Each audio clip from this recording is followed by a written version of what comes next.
자, 우리가 B2B 마케팅이라고 하거든요. PB 상품이나 직매입 상품이나 자, 그런 부분들을 우리가 B2C 상품을 통해서 어떻게 B2B까지 가려면 어떤 게 필요하고 그리고 우리가 어떤 걸 갖춰야 되는지 한번 이야기 한번 해보도록 할게요. 자, B2B 상품은요, 기본적으로 뭔가요? 내가 소비자한테 직접 하는 게 아니라 내가 유통업체에 납품을 하는 거죠. 자, 유통업체에 납품을 하려면 어떤 게 필요한지 같이 이야기 한번 해보도록 할게요. 자, 유통업체에 납품. 우리가 어떤 걸 납품하나요? 상품을 납품하는 거잖아요. 상품. 그러면, 자, 그 납품은 누가 받아주나요? MD가 받아주죠. 그러면 그 상품은 누가 원하는 상품이 돼야 돼요? MD가 원하는 상품이 되어야 돼요. 자, 그러면 MD는 뭐에 의해서 MD분들 많이 만나잖아요. 뭐에 의해서 직매입을 하거나 PB를 하거나 B2B를 진행을 할까요? 그 쇼핑몰에 팔리는 데이터예요. 그 데이터를 보고 이런 상품이면 직매입을 해도 되겠구나. 우리가 직매입이라고 생각하면 흔히 말해서 로켓 배송이라고 생각하면 되고요. PB라고 생각하면 쿠팡의 곰곰이나 컬리 온리 그 정도가 되겠죠. 그리고 이마트 노브랜드도 PB 상품이 되고요. 자, 우리 B2C 업체가 B2B를 하려는, 직매입 상품을 하려는 그런 이유가 뭐냐면, 안정적인 판매원이 나오기 때문에 그렇거든요. 굳이 안 할 필요 없잖아요. 내가 B2C를 하고 있는데, B2B를 하게 돼서 안정적인 공급처가 있으면, 내 재료나 이런 부분들을 많이 받을 수가 있고요. 많이 받으면 뭐가 돼요? 원가가 떨어지잖아요. 그래서 우리가 이런 부분을 향후 B2C도 좋지만 B2C를 기본적으로 가면서 B2B 시장으로 넓혀가는 게 우리 소상공인들이 해야 될 거라고 생각을 합니다. 자, 그러면요. 이 중요한 포인트가 나왔어요. MD가 나오고요. 그 다음에 상품이 나오고요. 데이터가 나왔어요. 즉, 잘 팔리는 상품의 데이터를 MD분들이 소싱을 해서 직매입을 하거나 PB를 하잖아요. 자, 그러면 우리가 내 상품이 잘 팔리도록 해야 되잖아요. 그러면 잘 팔리는 상품을 기획하는 법, 첫 번째가 뭐냐면 내 핵심 역량을 파악하는 거예요. 내 핵심 역량을 파악을 해야지만 나에게 어떤 상품이 나올 수가 있고 그거 담당 바이어나 MD가 봤을 때 저 회사는 원래 저걸 만드는 회사구나. 그렇기 때문에 저걸로 만든 상품 같은 경우는 당연히 믿을 수 있겠네. 신뢰감이 드는 거죠. 제가 강의에서 예를 들었던 게 남원에서 지리산 밑에서 들깨 관련 상품을 만드는 업체거든요. 그분의 핵심 역량은 뭐냐면 여자분이신데요. 들깨를 직접 재배를 해요. 들깨를 재배를 하면서 그 재배한 들깨로 또 그분만 재배하는 게 아니라 동네 분들이 같이 재배를 하거든요. 사회적 기업이에요. 그래서 그 제품으로 들깨 관련 제품을 만들어요. 이게 핵심 역량이에요. 즉 내 핵심 역량은 파악을 먼저 하는 게 가장 첫 번째고요. 왜냐하면 논리적으로 납득이 가능하잖아요. 당연히 들깨를 키우니까 들기름도 나오고 들기름으로 만든 들기름 막국수도 나오고 들깨가 넣은 들깨 삼계탕도 나오고 그런 부분이잖아요. 첫 번째 핵심 역량을 파악을 하시고요. 두 번째 트렌드에 맞는 상품을 만들어야 돼요. 트렌드에 맞는 상품 어떤 상품을 만들 수 있을까요? 우리가 트렌드 어떻게 알아요? 나는 작은 회사인데 트렌드 어떻게 알 수 있어요? 간단한 방법이 있어요. 네이버에서 검색을 해보세요.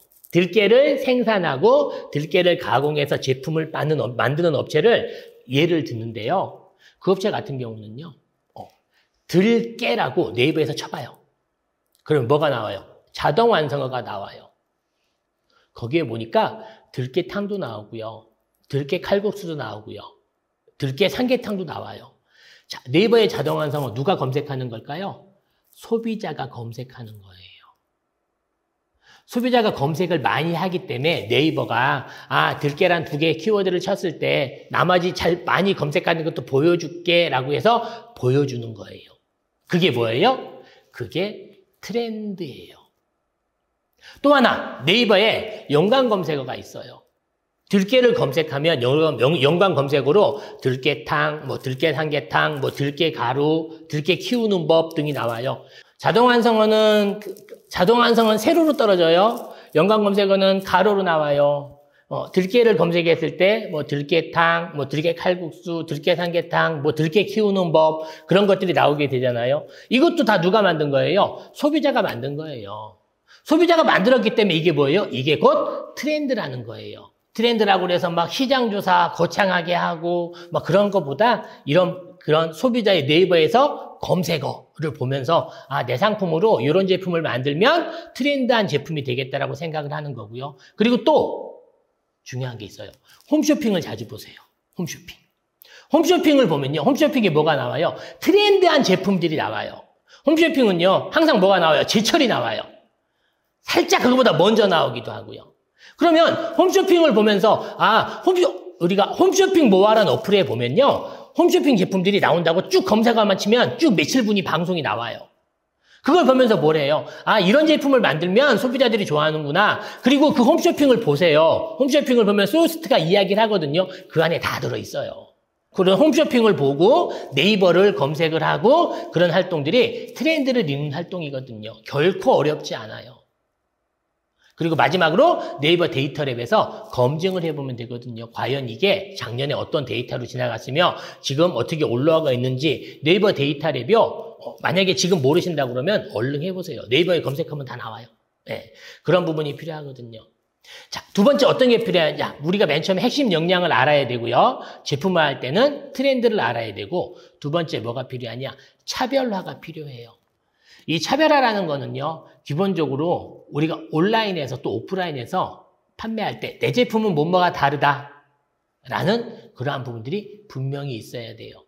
자, 뭐뭐가 다르다. 그게 없으면 사람들 어때요? 똑같으면 동일한 거 구매하잖아요. 당연히 똑같으면 가격 싼 거 구매하게 되겠죠. 그런데 차별화가 있어요. 차별화가 있으면 어때요? 사람들이 한 번 더 생각하게 되겠죠. 아, 뭐뭐가 다르네? 라는 생각을 하게 되겠죠. 자, 아까 그 들깨 업체 말씀드려 볼게요. 이야기를 하면 들깨 업체는요. 들기름만 놓고 보면 들깨 칼국수만 놓고 보면 제품은 똑같아요. 완제품을 보면. 그런데 뭐가 달라요? 들깨를 키운다는 게 달라요. 재배한다는 게 다르거든요. 그게 뭐냐면 그게 차별화예요. 즉 농산물 같은 경우는요. 키우는 사람 또 만든 사람에 따른 그런 차별화 요소들이 아주 많이 있어요. 즉 차별화는 뭐예요? 다른 상품과 구분되는 거거든요. 물론 내 제품이 뭐 월등히 좋아서 원료가 좋아서 원산지가 국산이라 남들 다 중국산일 때 그러한 부분도 차별화 포인트가 될 수도 있어요. 하지만 이 차별화 포인트는요. 멀리서 찾지 마세요. 나만이 갖고 있는 즉 내 제품은 뭐뭐가 달라라고 이야기할 수 있는 그 하나를 찾으면 되고요. 세 번째가 뭐냐면 세 번째가 스토리예요. 이 스토리는 뭐냐면 차별화와 같이 맞물려 돌아가는 건데요. 차별화는 제품이 다른 이유를 설명하는 거고요. 스토리는 뭐냐면 소비자의 공감을 받는 거예요. 이 스토리는요. 뭐가 있냐면 어렵다고 생각하지 마시고요. 등장인물, 갈등, 극복 이 세 가지 요소가 있어요. 이 세 가지 요소. 등장인물 뭐예요? 생산자가 될 수도 있고요. 갈등 뭐예요? 제품이 없음으로 생기는 원인이에요. 생기는 일이에요. 극복 뭐예요? 그 제품으로 극복한 그런 부분들이에요. 예를 들어 이렇게 생각해 볼게요. 들기름이라고 볼게요. 들기름. 오늘 들깨 얘기를 하고 있으니까. 자, 들기름 생산자 만드시는 사장님이에요. 갈등 구조 뭐예요? 들기름을 들기름을 하다 보니까 여러 가지 대량 생산으로 인해서 생겨나는 불편한 점이 있어요. 예를 들어 맛이 떨어진다든지 향이 없다든지 그런 부분이 되겠죠. 극복이 뭐예요? 극복이 내 제품으로 그걸 올려가는 거예요. 그래서 예를 들어 비빔밥에는 그 들기름이 들어가야 제일 좋다든지 뭐 그런 부분이 될 수도 있겠죠. 이게 바로 뭐냐면 스토리예요. 그래서 우리가 B2B를 잘 하려면 우리가 누구 눈에 들어야 돼요? MD한테 픽을 당해야 돼요. 근데 MD한테 픽을 당하려면 뭐가 있어야 돼요? 첫 번째, 내 핵심 요소가 있어야 되고요. 이 핵심 요소는 기본이에요. 이게 없으면 뭐예요? 이게 없으면 제조업체가 아니라 유통업체가 되는 거죠. 유통업체가 되면 유통업체랑 거래해야지 왜 이 작은 제조사로 왔겠어요. 그쵸? 핵심 요소가 뭔지 파악하는 게 가장 기본 중에 기본이고요. 첫 번째, 트렌드를 파악하는 제품. 어디서 파악해요? 자동완성화 연관 검색어 홈쇼핑에서 파악하면 돼요. 두 번째, 차별화가 있는 제품. 내 제품은 뭐가 달라요. 원료가 다르든 원산지가 다르든 만든 사람이 다르든 공법이 다르든 달라야 돼요. 왜냐하면 달라야 그 다른 가치를 인정을 받거든요. 하지만 다른 거로 끝나면 안 돼요. 그 다른 게 소비자한테 베네핏을 줘야 되겠죠. 이 부분이 차별화 부분이고요. 세 번째, 스토리 부분이에요. 이 스토리 부분은 저는 아마 거의 소상공인 분들 직접 제품을 만드시는 분들이 많잖아요. 만든 스토리 그 자체가 저는 매출을 일으키는데 또 MD한테 선택을 받는데 아주 중요한 공감의 요소라고 생각을 하거든요. 이런 부분을 다 해서 뭘 해야 돼요? 담아서 마케팅을 해야 돼요. 그런데 마케팅 너무 어렵게 생각하지 마세요. 뭐 하면 돼요? 체험단 하면 돼요. 첫 번째는요. 내 상호명을 검색했을 때 네이버에 많이 나오게 하면 돼요. 왜? 우리가 보통 MD들을 만날 때 어디서 많이 만나잖아요. 바이어 박람회라든지 아니면 메가쇼라든지 그런 데서 MD분들을 만나거든요. MD분들이 왜 와요? 이거 제품 괜찮은 거 한번 판매를 우리 쇼에서 판매를 한번 해봤으면 좋겠다라는 생각으로 오는 거잖아요. 그러면 뭘 해요?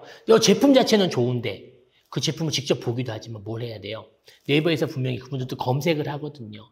검색을 했을 때, 이 업체가 마케팅도 이렇게 활발하게 해주고, 자, 우리가 이런 부분이 있어요. 마케팅의 체험단은 누구 얘기일까요? 체험단은 소비자 이야기예요. 소비자 이야기. 소비자 이야기가 많이 담겨 있어야, 나만 좋다는 게 아니라, MD 입장에서, MD가 볼 때도 좋아요. 그런데 한 번 더 검증을 받아야 하잖아요. 그런데 검증할 사람이 판매자밖에 없어요. 판매자는 다 좋다고 그러죠. 대표님들이니까, 내 제품이니까. 그럼 또 뭘 해요? 다른 사람들이 직접 소비자가 어떤 이야기를 하는지 들어보자라고 이야기를 해요. 요즘에 저희 쪽에 네이버에서 제안 메일이 와요. 행사 메일이 오거든요. 행사 제안하라고. 그런데 기준이 뭔지 아세요? 후기 5,000개 이상이에요. 후기 5,000개 이상 제안하라고 그래요.